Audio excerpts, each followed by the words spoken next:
probably what inspired me the most.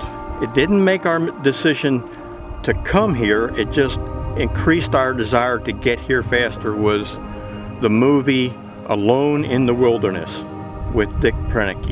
In 1968, he built his own cabin.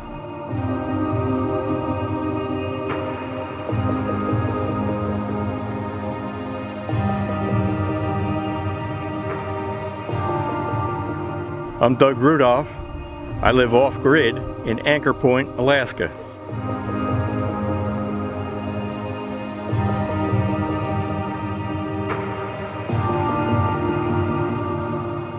I started coming to Alaska in the late 90s.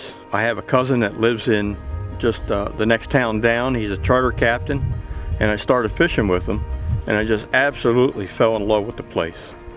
Just the ride from Anchorage to here, even though it's 4 or 5 hours long, your first trip, it will take you 8 to 10 hours because you'll have to keep pulling over to see this, take pictures of that. It's just truly an amazing, beautiful place.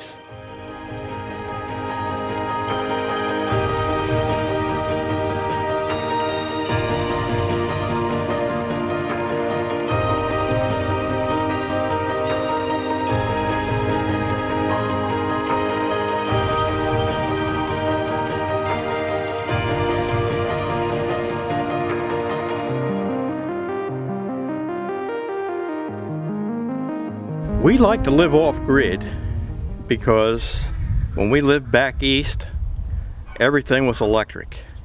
When you had a storm, power outage. And you don't get the true wilderness feel if you have all the necessities of life. If you want to call them necessities. Right now, we have no running water. We have to haul our water in. Our septic isn't put in. I was hoping to get that put in this year, but that'll be a project for next year. Do we miss it? Kind of, sort of on certain days. You know, when it's pouring down rain, you got to run to the outhouse. When there's 3 feet of snow, you got to trudge through or shovel your way to the outhouse. Occasionally you miss it.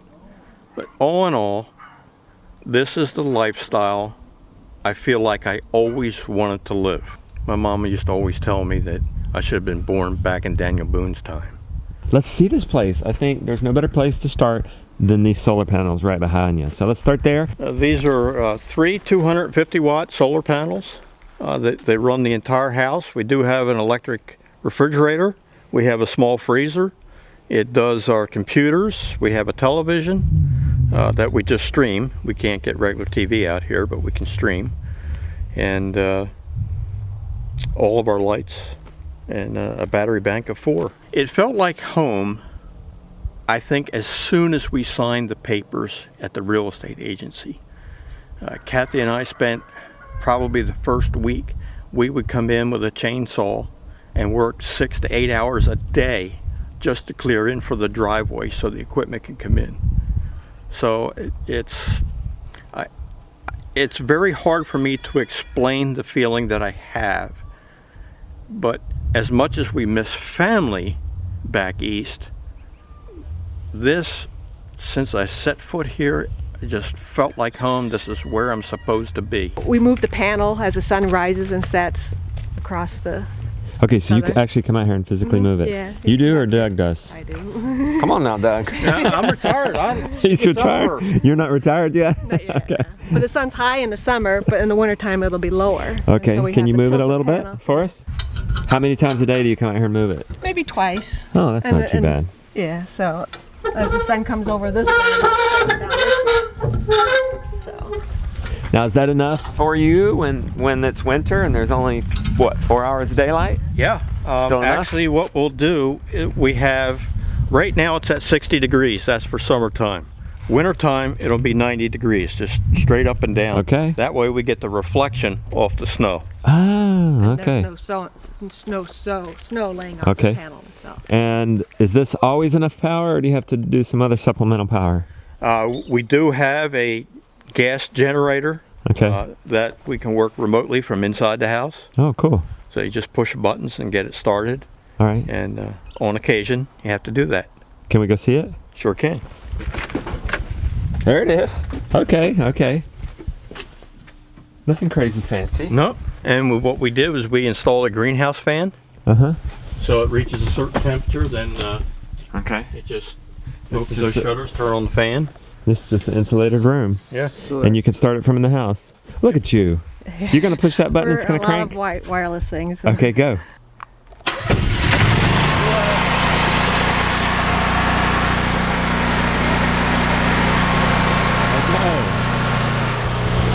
That looks like you move the solar panels and he starts the generator? No. Sometimes kind of. Come on, Doug. You're not even going to start the generator? Well, you know, sometimes I do. Okay. Well, he does. He's learning more than I have to work. One of the biggest struggles or challenges, I'll say, is especially for somebody that's over 60 like myself, would be getting enough firewood for the winter. We heat the house mainly by this outdoor wood boiler. I'm going to guess and say I burn between the boiler and the wood stove inside about 8 cords a year. So I have to get 8 cords. I have to cut it. I have to haul it in. I got to split it, stack it in the woodshed there. And sometimes the weather just doesn't cooperate. This summer is a good example.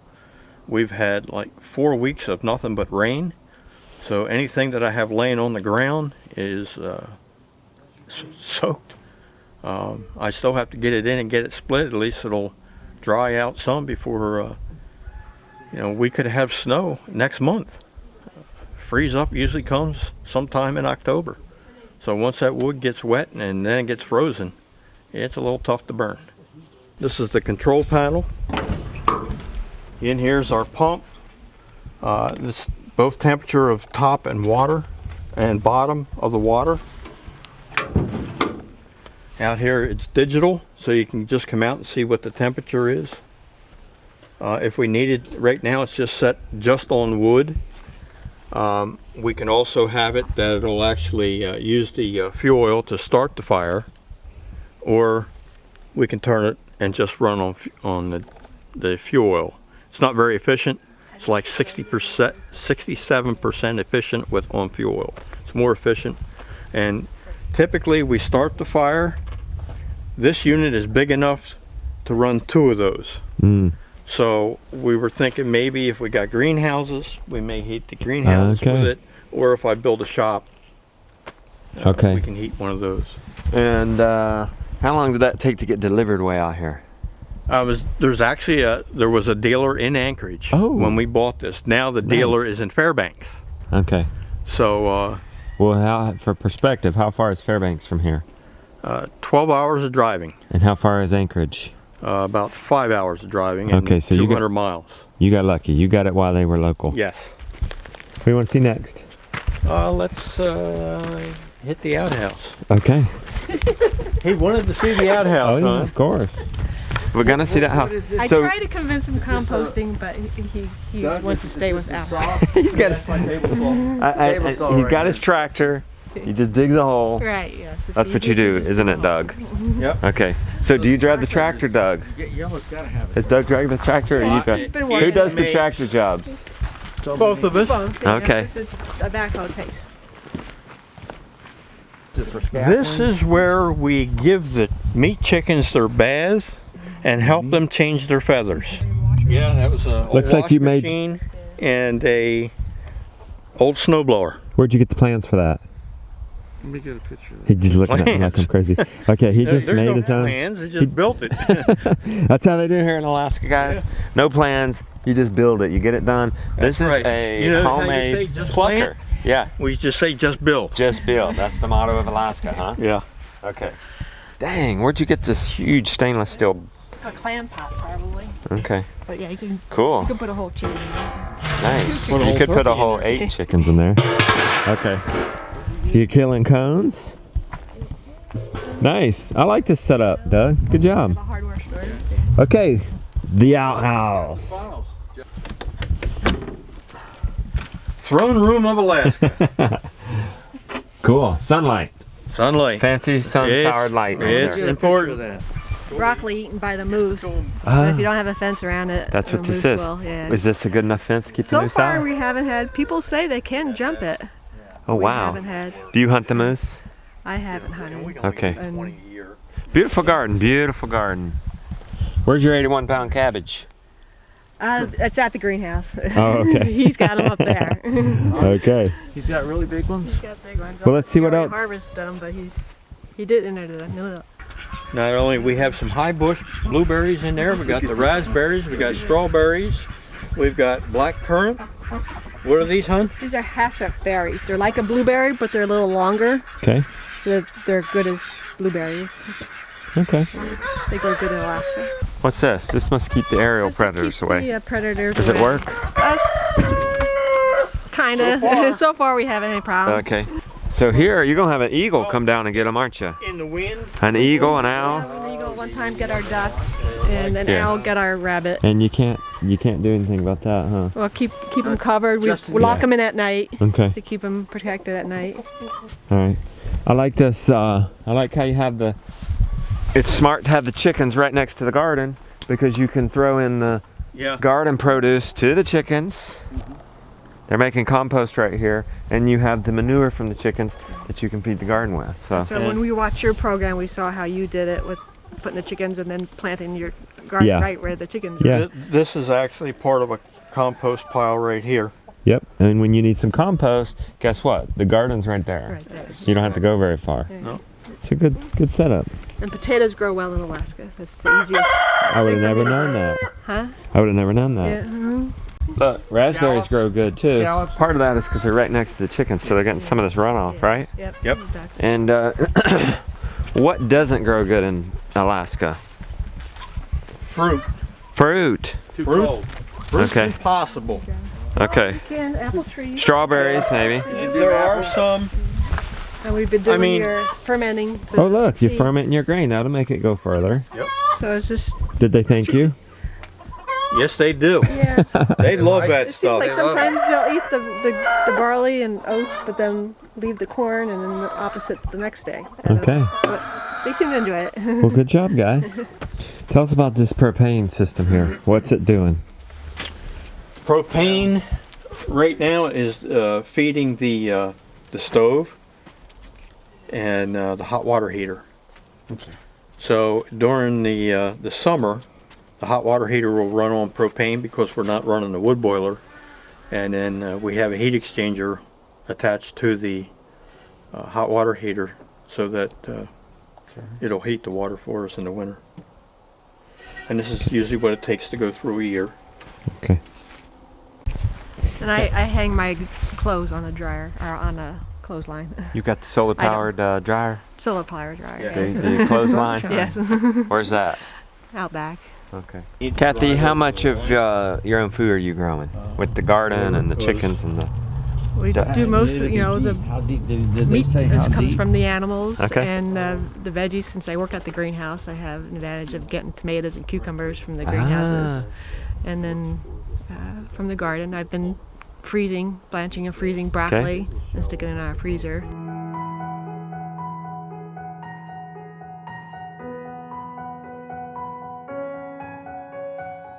Initially, we decided we would not build our own log cabin out of the logs that were here because we didn't want to spend years building. So we decided there's about 80, 90 miles away, there's a log home builder. So we bought a kit from him. We designed the house. He cut the logs to what we wanted. And here we are, 7.5 years later, we're still building. There's unforeseen little things that you need to do here, you need to do there, you change your mind. Actually, how do you hide your plumbing in a log home? That's kind of interesting, but there's ways to do it. There's no building codes here. No, nothing. Okay, wow. So there's no building This is very- officials Right. No, but, to enforce. and actually, you can apply for a builder's card in which you pay $100 to the Kenai Peninsula Borough, and as long as I'm buying stuff for the house, Right. with the exception of appliances. As long as it's building material, I don't have to pay sales tax on it. Wow. But then they're going to come out every year, and they come out every year. Check. Guy rides his bike because Right, he can't get in right. he can't get in from the lock gate, so he rides his bike in, and he asked, okay, what do you have done on the house this year? And Okay. so he claims we're 85% completed. So Well, I mean, he needs to trim. You could, if you trimmed out these windows and right, trim the outside. then you got some siding. I noticed you Yeah. need some siding.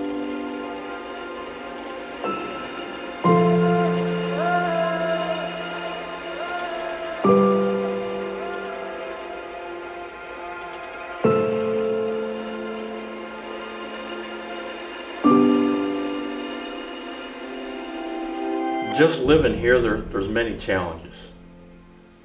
Again, I go back to that movie, Alone in the Wilderness.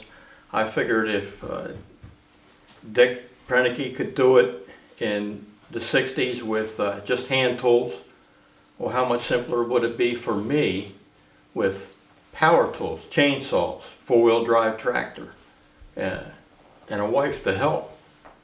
Even though you live off-grid, for 4 years, our closest neighbor was, as the crow flies, maybe 3/8 of a mile. Just here recently, in the last several years, we got a neighbor where they built. You can't see them through the trees, but you know, occasionally, you may get to a point where your life depends on your neighbor. So, even though we live separate and alone, pick up your phone, call somebody will be there to help you. And that's always a good feeling. So tell us about the inside here, guys. Well, having an open floor plan is what we really wanted. We wanted something small because no matter how big you build, you have to heat it. That's right. So the smaller the better. And I think this is about 1,296 square feet is what I figured, between upstairs and down. All the vertical logs that you see were right off the property. I tried to pick ones with some type of character. The staircase was supposed to be just straight down. I said, you know, I don't want that in the middle of the house. And he said there wasn't enough room to do it over there, so it's a little steeper. But again, all the logs came off the property, and before I had my own sawmill, I ran some logs up and had them split in half, and that's what I'm using for steps. It really helps if you want to live off-grid in Alaska, not in town, and out in the middle of nowhere. It really helps if you're a handyman. If you can do a little electrical, a little plumbing, know how to read a level, be able to cut a straight line, use a chalk line, just the basic necessities. If you have that, that'll greatly help. The ceiling is all tongue and groove. It's 19 feet to the peak, so it took 3 sets of scaffolding, climbing up there, and then I'd have to, we opened the windows, took out the screens, passed the wood through, and I'd have to tack on each one. There were some I couldn't get. I had to wait for Kathy to get home from work and help, hold the other end in, because, they start curving on you. You get one end in, go down the other, and it pop up. And so all that fun stuff. We knew that we were going to build a solar powered house, so we faced everything south and used the biggest windows we could. Originally, in my first design, I wanted French doors, but the log home builder said it wasn't enough structural support. So that's 5-foot windows is what we could get in here. You can't have enough of these. I think we own 4 of them. What's that? When you're off grid, Oh yeah. Yeah. all different brands, all different kinds. Yeah. What are some of the key tools for living off grid? There'll be, What are your top 5 tools that you use most? Well, that's one of them. yeah, this would be like number 1, because you build anything and everything, whether it's the house, a chicken coop, whatever. Another one would be a shovel, because you're not going to live off grid without a shovel. and a rake, sander, and most likely a some sort of, you definitely need a circular saw. Right. Table saws would be wonderful to have. Not necessary, but it makes life a little easier. And chainsaw. You know, even though I waited till later in life, or both my wife and myself, we're here. We're staying exactly right here. This is where we want to be. This is where we want to expire. We have a joke that if I expire in my sleep, my wife would take the loader, come up to the French doors, push me out, and go bury. Here in Alaska, you can bury your loved one right in your backyard. You have to do it within 24 hours, but in a pine box, you can do that. It's just a running joke we have. So. Woke up this morning with the sunrise in my eyes. Just like a new day, a breath of fresh air in my life. I don't know how and don't know why, but I'll be toasting all my life.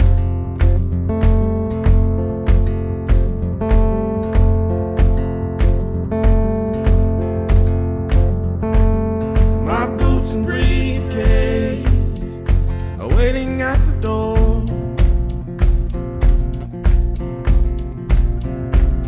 My ride sweeter to meet the one I love.